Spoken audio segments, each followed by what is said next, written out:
यार, ही रियालिटी नसली तरी काय सुंदर स्वप्न होतं यार.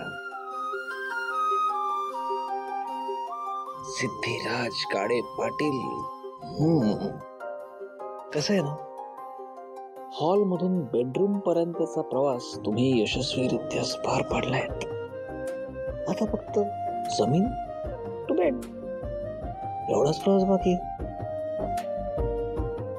आणि तोही तुम्ही पार कराल. आपल्याला काही नाहीये, अजिबात काही नाहीये. भावना मॅडम जसं बोलतील तसं होऊ द्यायचंय. वा,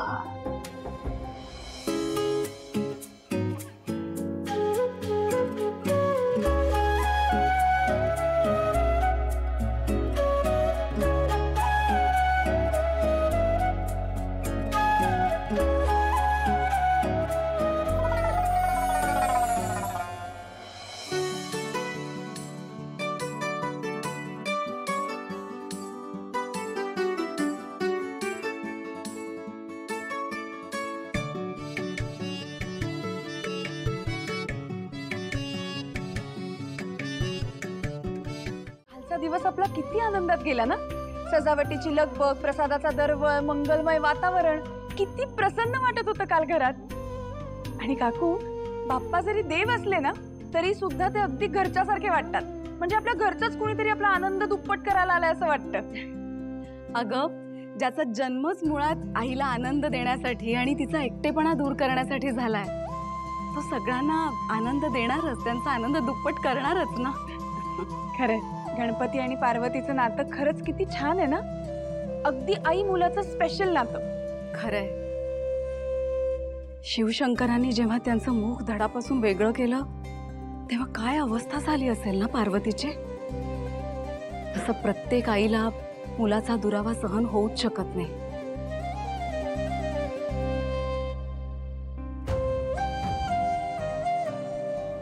मध्ये सिद्धू जेव्हा माझ्यापासून दुरावला होता ना तेव्हा माझी अवस्था सुद्धा अशीच पार्वतीसारखी झाली होती.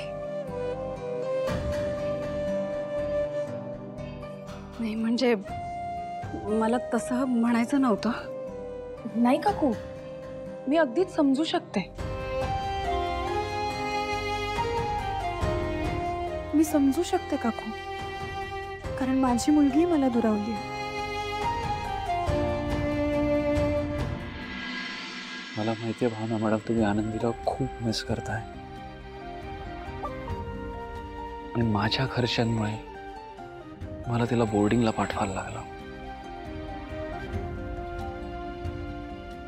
मॅडम, मला खरंच माफ करा, खरंच.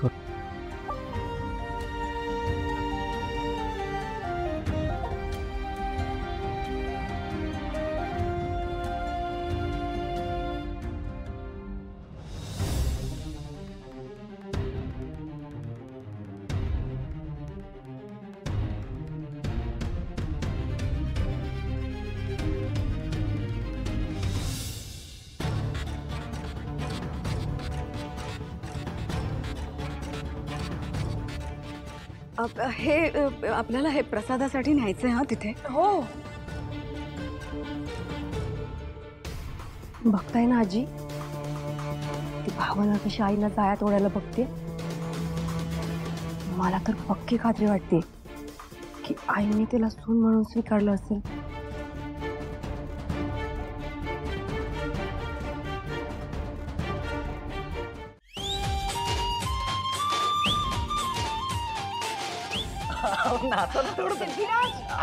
मला खरंच नाही नाचायचंय. थोडं तरी नाचा. वहिनी पण नसतात बघा ना. हो, पण मला नाही नाचायचंय. खरंच माझी इच्छा नाहीये. मला आनंदींची आठवण येते. त्या इथे असत्या ना तर त्यांना खूप आवडली असती बाप्पांची मिरवणूक. त्या नाहीयेत तर मला नाही नाचायचंय.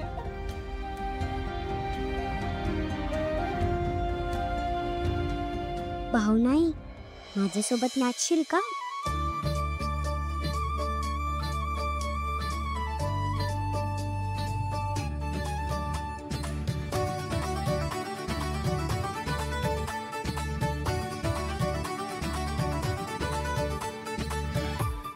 आनंदी?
तुम्ही वर्ल्ड मधले सगळ्यात बेस्ट आई बाबा आहात.